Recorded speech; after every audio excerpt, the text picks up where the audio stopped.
Bonsoir à tous, très heureux de vous retrouver dans cette nouvelle livraison à la lumière des Saintes Écritures. Vous êtes sur Global LTV. Nous avons le plaisir de recevoir, comme de coutume, le consultant de cette émission, le révérend Toko Sondji. Révérend, bonsoir. Bonsoir Pythagore. Après, bien sûr, ce moment de louange que nous avons eu la semaine dernière, nous sommes de retour aujourd'hui, mais cette fois-ci pour enseigner. Tout à fait, il faut que les enfants de Dieu soient prompts, soient prêts à écouter ce que le Seigneur Jésus-Christ voudrait qu'ils fassent. En tout cas, merci révérend d'être avec nous. Vous êtes à la maison, bienvenue et bienvenue également à nos nombreux téléspectateurs qui nous regardent à travers le monde ce soir. Eh bien, la thématique qui nous rassemble, à quelle heure vivons-nous?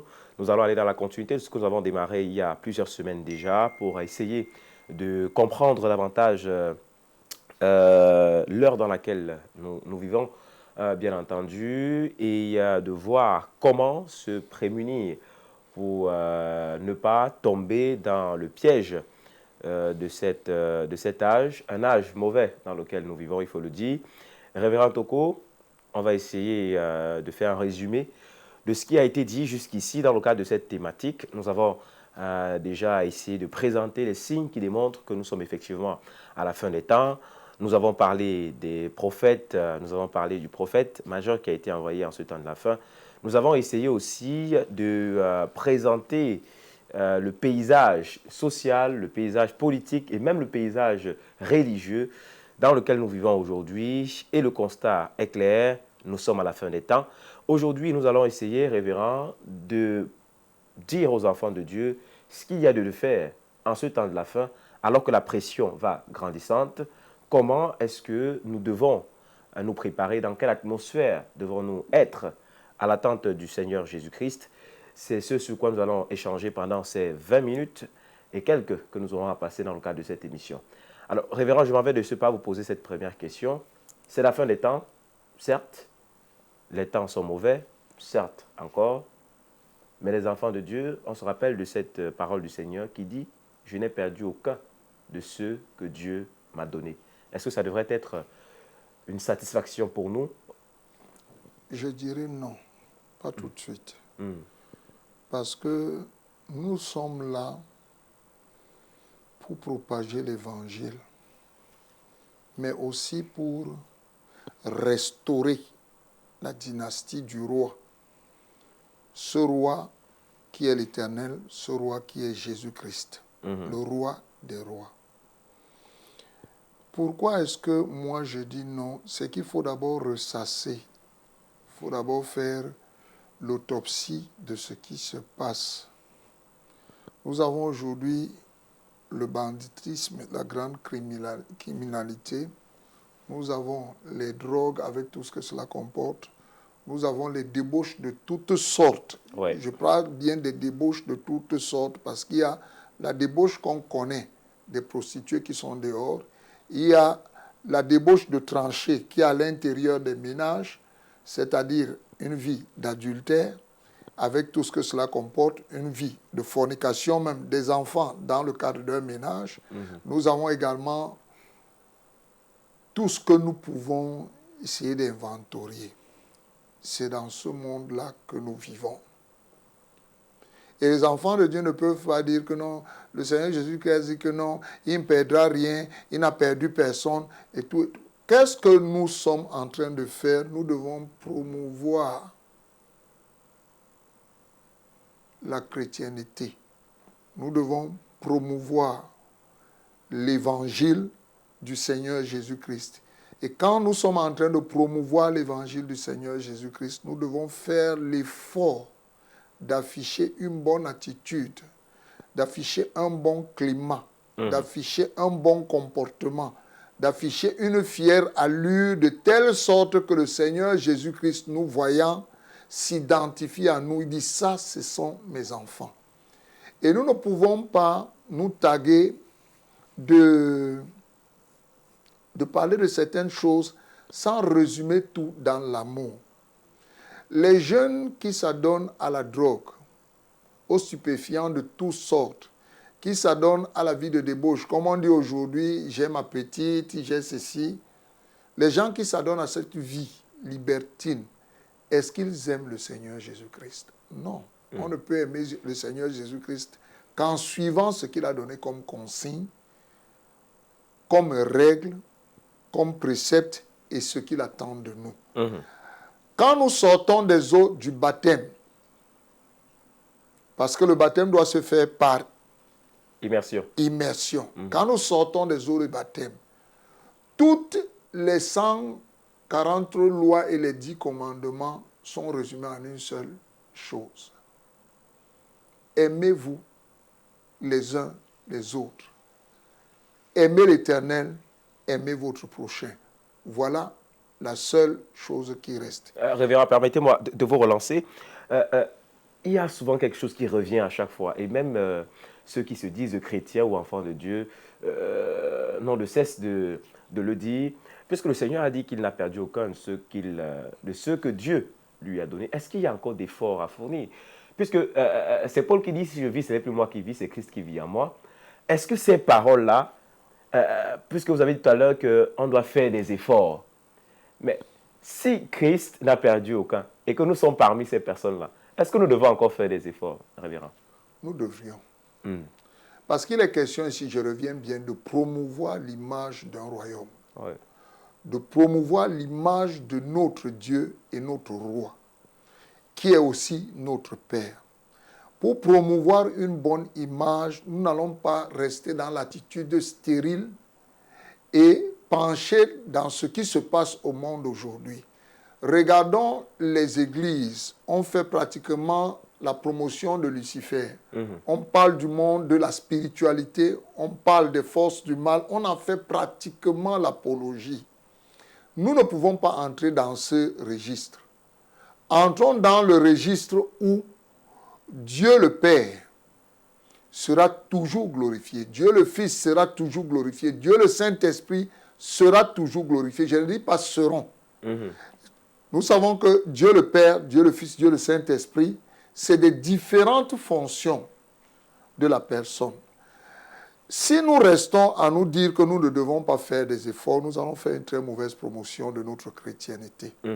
Parce que nous savons que la loi nous entraîne la plupart du temps aux offenses. Et les offenses ne nous permettent pas de faire la bonne promotion de ce que nous sommes, de qui nous sommes et d'où nous venons. Je vais dire par exemple, si déjà un chimiste a fini de faire le mélange pour faire la grenadine, je vais dire n'importe quoi. S'il finit de faire le mélange, autant pour moi, le mélange, le dosage avec tout ce que cela comporte, normalement, ça doit sortir comme ça sort à la boutique. Ouais. Mais tenons compte de ce qu'on appelle un ensemble d'aléas. Pourquoi tel a reçu telle prophétie, mais telle prophétie ne lui a pas dit que s'il ne fait pas attention, il ira en prison. La prison va altérer son état de foi. La prison va faire une mauvaise promotion d'où il sort. Parce que les enfants de Dieu, sauf s'ils sont injustement incarcérés, étant incarcérés, ne font pas la bonne promotion du Dieu vivant. Je ne voudrais pas que les enfants de Dieu restent dans l'attitude stérile. Parce qu'en dehors de ça, il y a des prophéties qui vont concerner notre temps. Est-ce à dire que parce qu'il y a une prophétie, nous allons rester tranquilles? Ce que nous serions également contre le pharaon qui a vu que tout était damné, il y aura 7 années de vache maigre. Et on se comporte comme ça. Non. Allons à la conquête. Pourquoi? Parce que le comportement que nous aurons, si on regarde la mine de Dieu, quand Dieu nous regarde, Dieu ne sera pas content de nous. Dieu ne sera pas fier de nous.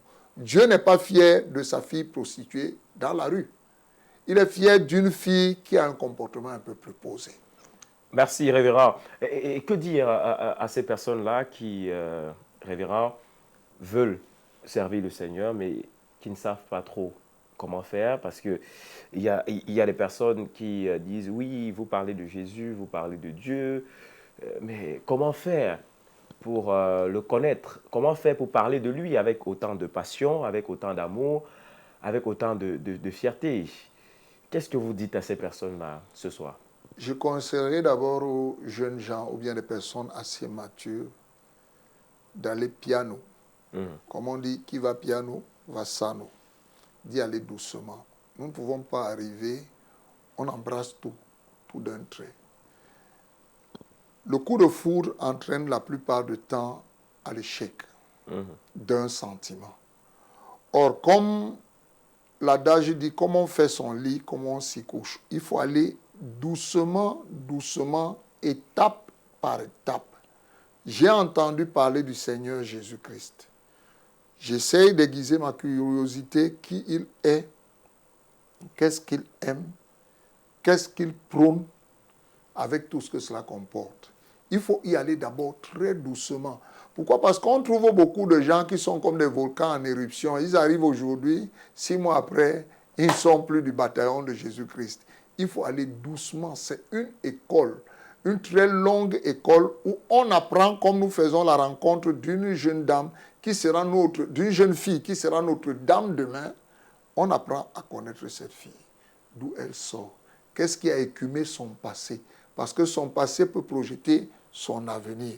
Prendre la peine de regarder. Et maintenant, je vais dire à quelqu'un qui veut être chrétien, devenir un chrétien, de d'abord prendre ce qui prône la chrétienté. C'est la Bible. Dans la Bible, on nous annonce déjà qui Christ est. Pas qui sera, mais qui il est et à quel moment il viendra. Dans les évangiles maintenant, on nous présente Christ dans la doctrine qu'il prône, dans le nouveau monde qu'il prône, dans la nouvelle vision qu'il prône et dans l'établissement de ce qu'on appelle l'Église. Au fur et à mesure qu'on va entrer, nous allons nous rendre compte que Christ est quelqu'un de beau à découvrir. Nous allons le découvrir sous un prisme, nous le découvrons sous un autre prisme. C'est un père, c'est un conseiller, c'est un ami et il est enfin le consolateur car il est l'esprit de vérité. Merci, merci révérend Toko. Il y en a aussi, puisque nous sommes, on va relever quelques cas de figure. Il y en a des personnes révérends qui autrefois ont donné leur vie au Seigneur, bien entendu, qui, je veux dire, ont cru, qui ont commencé à aller à l'église, commencé à adopter une attitude chrétienne, mais qui ont été déçus par les hommes de Dieu, parfois, par des frères et des sœurs en Christ, parfois aussi, à ces personnes-là, qui ces situations ont forcé ou ont poussé à quitter l'Église, à abandonner le chemin de Dieu, qu'est-ce qu'on peut leur dire aussi? Parce qu'eux, ils regardent cette émission et peut-être ils sont devenus sourds quand il s'agit des questions de Dieu. Lorsque j'ai mon plat, je le déguste moi-même. Le goût du plat vient de la cuillère, ma propre cuillère que je prends pour mettre dans ma bouche. Que je ne m'occupe pas de comment Pythagore va manger. Le goût de ma nourriture, c'est dans ce que moi-même je digère. Le problème que plusieurs personnes ont, c'est le problème que le Seigneur Jésus-Christ a posé. La graine qui tombe sur une terre épineuse, sur une terre meuble, sur une terre rocailleuse, ainsi de suite, ainsi de suite. Moi, je vais seulement interpeller les gens. J'ai connu un frère qui, dans le cadre de la foi, s'est refroidi. J'ai eu des problèmes, on ne m'a pas rendu visite. Je dis attends, ce n'est pas les autres. Tu as cru en qui? En Jésus-Christ. Tu as été baptisé au nom de qui? Au nom du Seigneur Jésus-Christ. Alors, ne les regarde pas, regarde le Seigneur Jésus-Christ. Qui viendra te sauver? Qui est-ce que tu attends de ton vivant? Jusqu'à ce que peut-être tu sois mort, que ce n'est pas le temps où lui il a décidé de venir. C'est le Seigneur Jésus-Christ. Suis-le. Ne prends pas le goût de ta bière, s'il faut même dire ainsi. Ne prends pas le goût de ton shawarma, s'il faut le dire ainsi. Peut-être de ton croissant, du pain au chocolat. Dans ce que l'autre mange, ce que lui mange, il a son organisme, il a son corps, il a ses aptitudes, il a ses défauts. Ce n'est pas tout le monde qui fait une allergie à quelque chose. Si les gens sont en train d'avoir ou bien de faire une allergie en ce qui concerne Christ, je leur demande de revoir leur façon de percevoir Christ. Il faut percevoir Christ dans qui il est.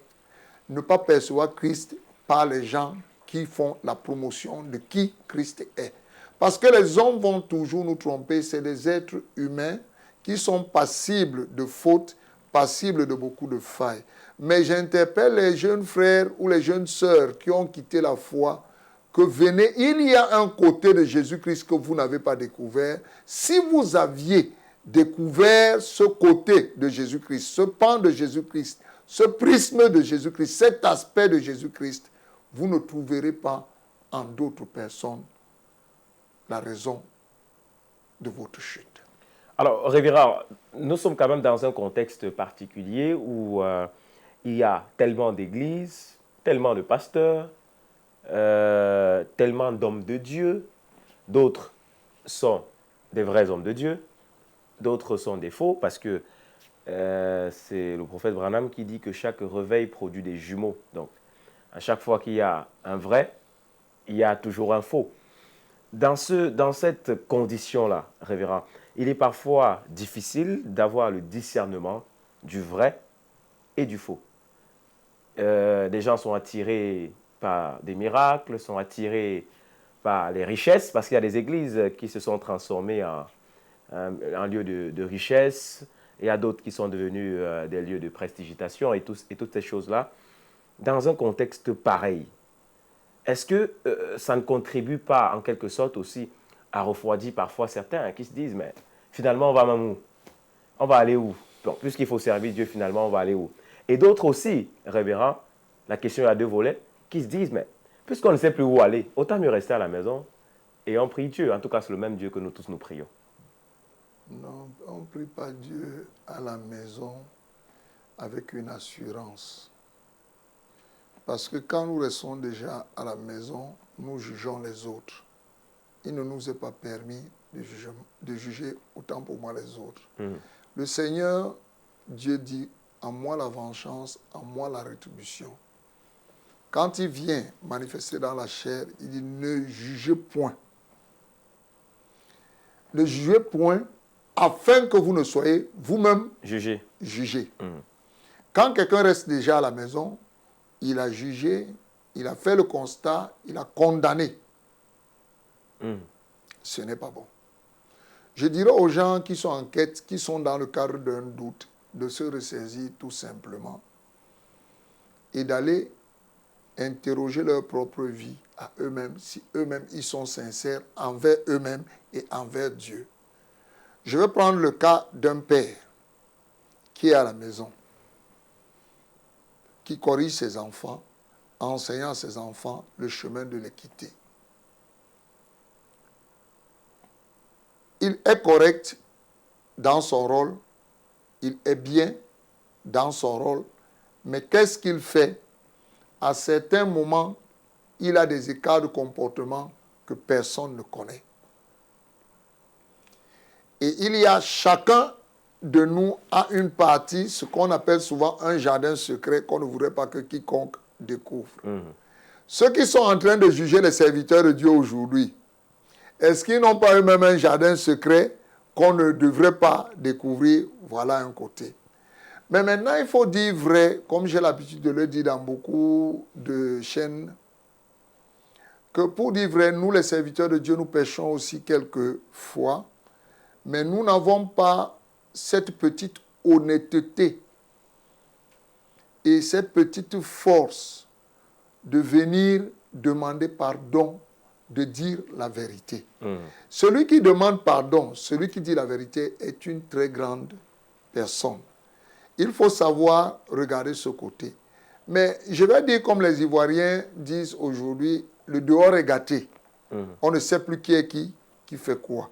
Mais toutefois, quand nous voulons regarder le blé, tester le blé, s'il est le blé, tester l'ivraie, s'il est l'ivraie ou le blé, allons dans les Saintes Écritures. J'ai dit une fois que le problème des hommes, ce n'est pas seulement la connaissance, c'est le manque de curiosité. Et il faut savoir, comme l'apôtre Paul dit, éprouver tout esprit pour savoir celui qui vient de Dieu. Quelqu'un ne peut pas venir me dire qu'il est le cri de minuit. Je vais prendre celui-là. Le cri de minuit. Minuit pour faire quoi? Minuit pour atteindre quoi? Minuit pour quelle raison? Et quel est le message que tu veux délivrer à travers ton cri de minuit? Ça, pour certains, ça a un sens, mais pour ceux qui vont aller d'une manière curieuse, ils vont déceler en ça beaucoup de failles. Mais seulement quand nous décelons les failles, ne nous levons pas très vite pour critiquer.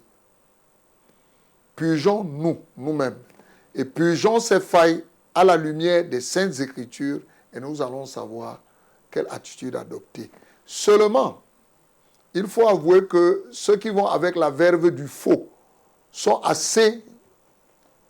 Ils ont beaucoup d'énergie, ils ont beaucoup d'agitation et beaucoup d'agilité. On devrait seulement savoir raison garder. Et chaque fois qu'on a raison gardée, on a une retenue qui nous replongera dans quoi? Les Saintes Écritures, car la parole de Dieu dit « Heureux celui qui lit et qui écoute les paroles de ce livre. » Pourquoi? Parce que le temps est proche. Et comme le temps est proche, il y aura les vrais, il y aura les faux. Révérend, je vous pose cette question directe de manière terre à terre. Quels sont les critères pour rejoindre une église de manière terre à terre? Je suis un citoyen, je veux servir Dieu, je ne sais pas comment, ou alors je ne sais pas où est-ce que je peux aller servir ce Dieu-là, où est-ce qu'on va m'enseigner, m'apprendre à le servir. Quels sont les critères sur lesquels je devrais m'appuyer pour faire ce choix? Premièrement, il faut être humble. Premièrement, c'est le meilleur a priori. Parce que beaucoup de gens posent des a priori, mais je dis que le meilleur des a priori, c'est l'humilité. De l'humilité vont couler beaucoup de choses. Parce que quand on est humble, on est vrai. Quand on est orgueilleux, on cache beaucoup de choses. Quand on est humble, on est quelqu'un qui a envie de connaître, quelqu'un qui a envie de savoir, quelqu'un qui veut découvrir. Et alors, dans cette humilité, nous allons le plus sagement possible nous approcher d'un tel et d'un tel. Et maintenant, au-delà de s'approcher d'un tel ou d'un tel, nous pouvons peut-être tomber. Le premier venu peut être même le plus dangereux. Qu'est-ce qu'il faut faire? Je demande aux enfants de Dieu. Nous avons un recueil des livres qu'on appelle la Bible. Parce que la Bible vient du grec Biblia. Oui. Un recueil de livres. Allons là-dedans. Nous saurons l'origine et la fin. Et dans l'origine, il y a des métamorphoses, ou ce que je peux appeler des pseudo-métamorphoses, que nous allons découvrir pour savoir l'origine et pour connaître la fin. Pour découvrir que la parole parlée est la semence originelle. Et quand cette parole parlée est la semence originelle, qu'est-ce que cela veut dire?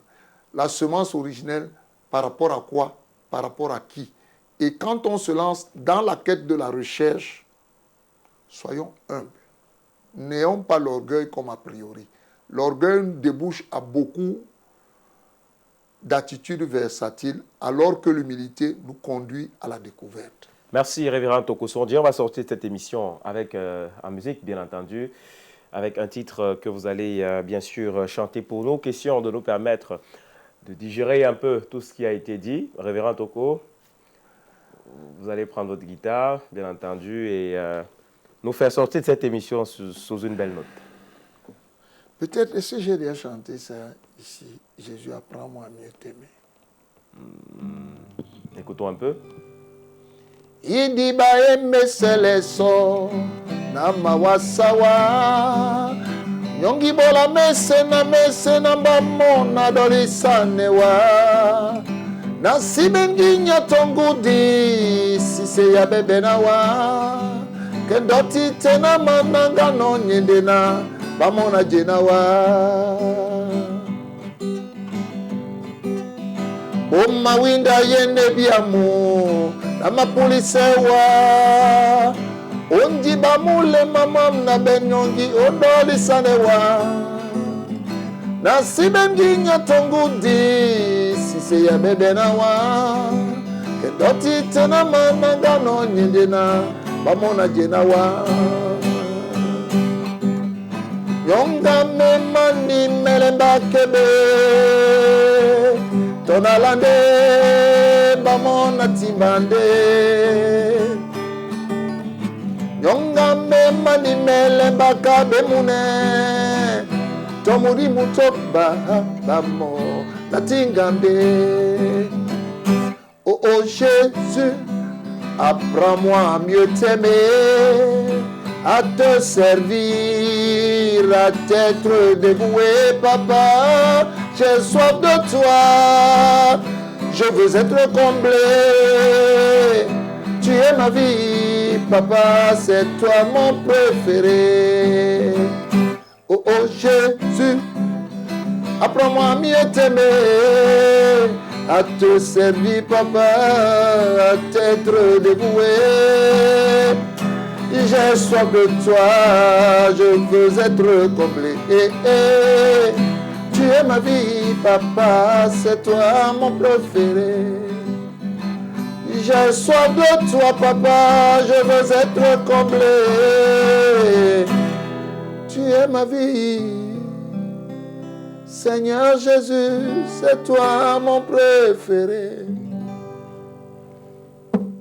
Je crois que c'est la première fois que vous faites ce titre ici sur le plateau, révérend.